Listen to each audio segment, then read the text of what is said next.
Alrighty. Well, happy Saturday, and today is Beth's, my wife's birthday. As such, I'm going to try to keep this a little bit shorter, but I kind of failed because I start telling a story and I get verbose. Um, but anyway, let's dive in. So, the story I'm going to tell you today is when my family and I moved to Brazil. I was 10, almost 11, and as we moved, it was both like super exciting and terrifying all at the same time. Terrifying in the sense that now I was thousands of miles away from everything I had ever known, and I was in a completely different foreign culture. And I had no idea what people were saying, why they were doing what they were doing. It smelled different. It looked different. Um, Plus, we had to go to a school where things were completely different, and I didn't understand a word that people were saying. And like one of the toughest parts of that whole experience, mainly the first 3 4 months, was learning the culture and adapting. And in Brazil, like right, wrong, or indifferent, fighting and being aggressive is pretty normal. And that kind of goes back to this machismo idea. Okay. And well, guess what? I had never been in a fight in my life, nor did I really ever want to be in one. I was, I was 10 going on 11, fat, big for my size kid. So in Brazil, I looked like I was a 14, 15-year old, which ended up, I don't think, being a very good thing either. Because every afternoon and evening, essentially what would happen is all the kids would go, like, there was an apartment complex here, an apartment complex here. And in the middle, there was like a gated square. And so everybody, all the kids from the apartment complexes would come down and, play soccer, and they'd hang out in the square. And now that I've, knew what was going on, whenever a new kid would show up to the apartment complex or come off the street or whatnot, there was always a bit of tension, as essentially the older kids, the hierarchy, would assess them and test them, and would be, I'm honestly generally a little mean, demeaning, and that was just kind of the culture. Okay. And I was just too naive at the time to sense this. Plus, like, now that I know what I know, beating up a kid from the US was apparently a way to get instant street cred. And my brother and I were pretty soft, easy targets. Okay. Especially after they saw how it went down the first time. They're like, oh, this is easy. um, and it was really hard. And what I didn't understand at the time was, culturally speaking, like after a fight or confrontation, um, you're supposed to kind of like stay out of the square, out of the sacred space for a couple weeks, um, to show that like you're embarrassed and that you respected the hierarchy of what happened. You kind of respect their domain. Well, I didn't know that. And I kept going down to the square daily and trying to make friends. And long story short, the first 3 4 months were brutal. Honestly, probably the hardest time of my life I've ever been through. Um, I just wanted to be accepted and to hang out and to be friends, to be like, and you can probably like relate to that in the sense that you just want to be known, accepted, and loved, essentially.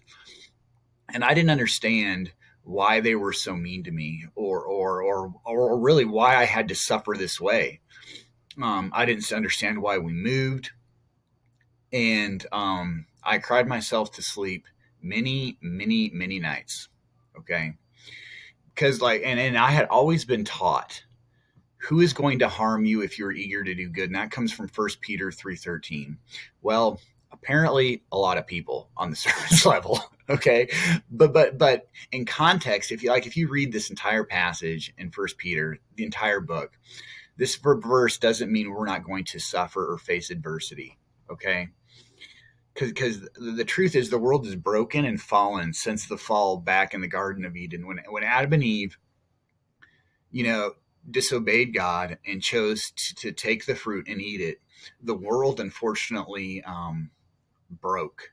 Okay, it went from perfection, God's design, to broken and fallen, and unfortunately, suffering as a result is something we all now face. And then the question becomes like, how will you and I respond to that suffering? My response was to try and to do good and be kind to them. Okay, I was going to smite them in kindness because that's what I was taught. That's what I knew. I'd show them games and things from the U.S., things that I thought they thought would be unique and interesting, which maybe honestly wasn't a great strategy or idea. Um, because they probably thought I was showing off, which gave them more reasons to thump me and mock me and whatnot. But what was interesting over the course of 3 to 4 months, those first 3 to 4 months, the fighting, shoving, and whatnot turned into mocking. Okay, then they would mock me, and it would still suck. Don't get me wrong. And then the mocking just basically turned to indifference. They kind of ignored me, let me do my thing. I'd hang out with the lesser plebes of the square, so to speak, the nerdy kids. And then the indifference, honestly, turned a complete 180 into friendship, and I was accepted. I became, part of the crowd, so to speak. Um, I still didn't like beat up people, but I was accepted. I was one of the crowd, so to speak, and I really think that illustration shows the power of being eager to do good. Because here's the thing: if you are in Christ and eager to do good, ultimately nothing can harm you. Okay, in the ultimate eternal sense. Yes, in this physical world, you will face adversity and pain, but it is my strong belief that one day all that is going to be made new, and things will return to the way God intended them to be back in the Garden of Eden before Adam and Eve essentially um, made that choice, disobeyed God, and destroyed perfection. And ultimately, that's where one day God is going to make everything new, and we're going to return there. So, in the ultimate sense, if you're eager to do good, nothing can harm you. And now some thoughts to consider.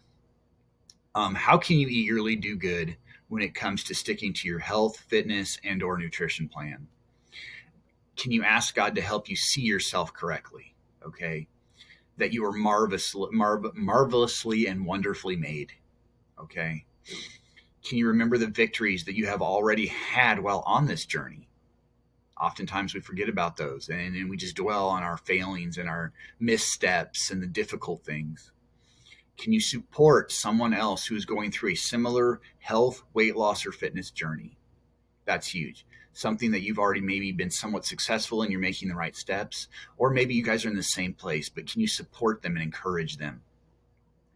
And then maybe you want to go deeper. How can you eagerly do good even when you face adversity? Can you ask God to give you opportunities to go and to do good? Can you remember that the good God can you remember the good God has already done in your life? Can you support others who are facing adversity too? So my prayer is God, I give my life to follow you. I'm eager to do good to others because you have been done so much good in my life. Even if I suffer for the good you call me to do, give me the courage to persevere. And momentary suffering is worth an eternity spent with you. Please protect me and fill me with joy as I follow you. All right. So I hope you guys have an epic weekend. Go and be awesome. Bye. Oh, and this is from this. I was shoveling snow, and my hand is an entire callus. Um, but apparently, right here in the palm where I was like breaking the ice and stuff, there's not a callus. But anyway,